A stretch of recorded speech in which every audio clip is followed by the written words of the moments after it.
So hello friends, we are dealing with a problem of work power energy which will give us a lot of insight into the chapter and give us a good solid revision also.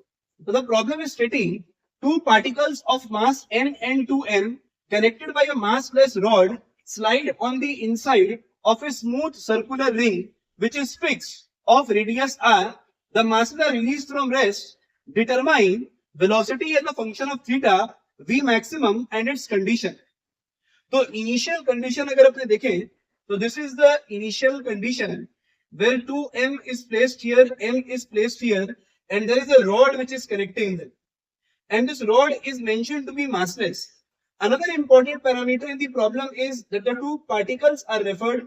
That is, we are not going to consider the shape of this particle. It is drawn in a spherical way or circular way, but we are not going to consider anything about the rolling or any other aspect of that motion. It is called as particle. And this is a light rod, so we are also going to omit the potential energy and kinetic energy associated with this rod. So, but what is the use of this rod if it is massless? It just maintains the constraint relation between the two masses A and B. ये बस इसको इस तरीके से maintain करता है कि जितना ये इस तरफ राइज करे उतना ही ये नीचे की तरफ गिरे. So it is just maintaining a constraint relation between the two masses. So over here, after displaced by an angle theta, the system is going to look like this. तो अगर ये वाला एंगल अगर थीटा डिस्प्लेस हुआ है तो ये theta angle ऊपर की तरफ चला जाएगा because of this rod, and that is where the utility of the rod comes into act. Now we have to determine velocity as a function of theta, v maximum and its condition. So we begin solving this problem by first of all considering a reference level, or we are marking the lowest point in the problem as the reference level where we will consider gravitational potential energy to be 0. And over here also we are marking the same point which we will consider gravitational potential energy to be 0. Now if we think in terms of r, then initially this point is at a height r which is also the radius of the ring which is fixed. So this is the initial configuration, and in the final configuration we say this is the height associated with 2l.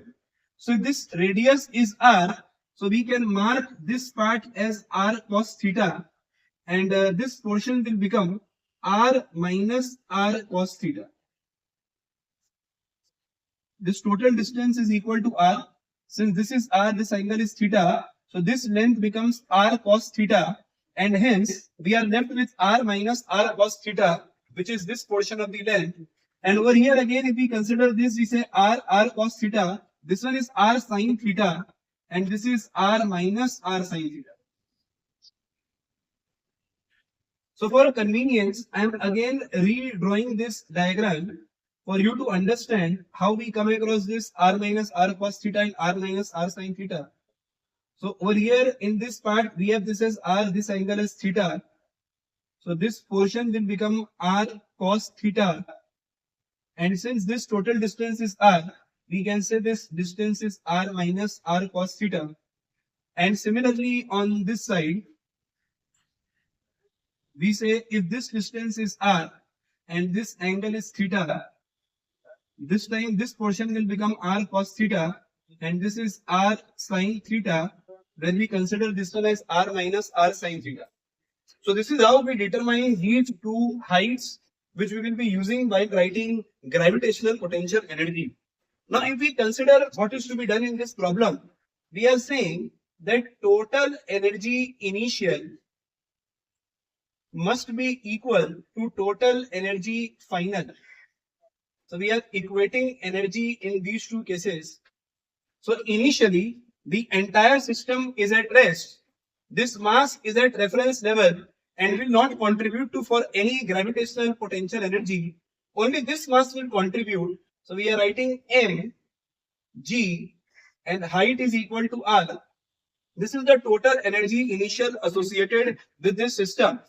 Now in the final aspect, we have this mass m which is at a height r minus r cos theta. So we write it as mg r minus r cos theta plus The another mass 2m is at a height r minus r sin theta. So we write it as 2mg r minus r sin theta. And now since both these systems are connected by a rod, again this rod comes into act as the two blocks are constrained to move together, and hence they will have the same speed or same velocity, and we write half total mass 3m v square, or we can also write individually half mv square, then again half 2mv square, it will come to half 3mv square. So this is the expression which is needed to solve all these conditions that the problem is asking. So this is how we write energy conservation statement for this kind of a problem. We begin from here where this was at reference level, this is at a certain height. We mentioned this gravitational potential energy 2mgr. We calculated the height in the final configuration or the new configuration, which is angle theta. Both the angles are displaced by the same quantity because of the rod. The two are having same velocity again because of the rod. So this rod is playing a very significant role in this problem, apart from contributing to complexities by bringing its potential energy and kinetic energy. Now the next which we are going to do is solve this condition. So we can say that all the terms are having m.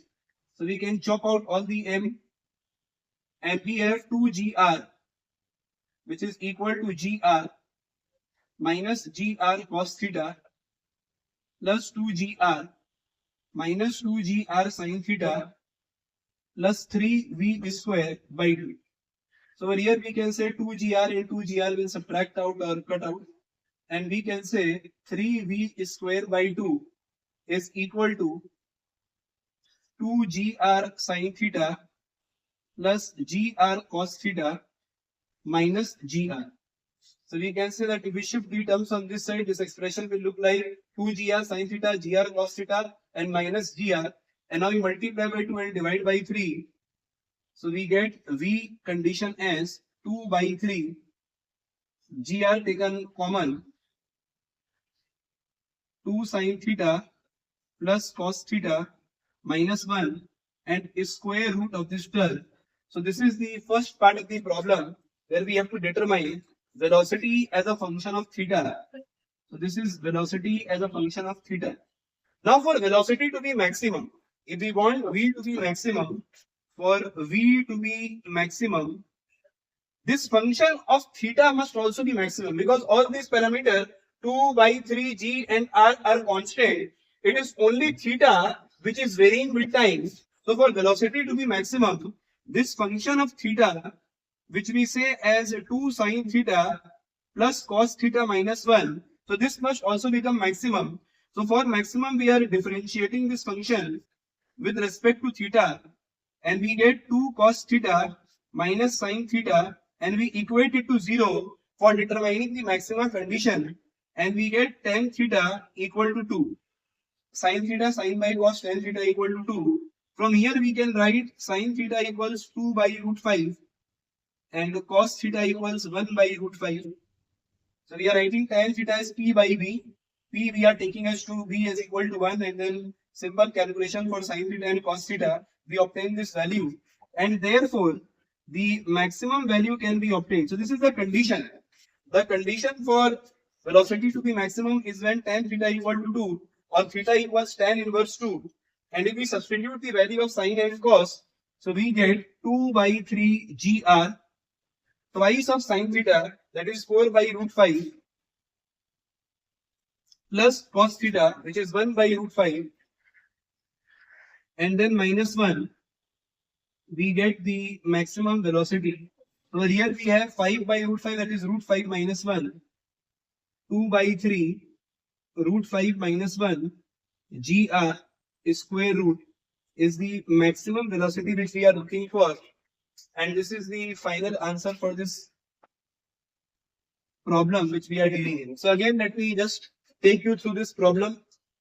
So we have the initial configuration where we have mentioned the potential energy, and in the final configuration we just calculate the heights to write the final potential energy followed by kinetic energy.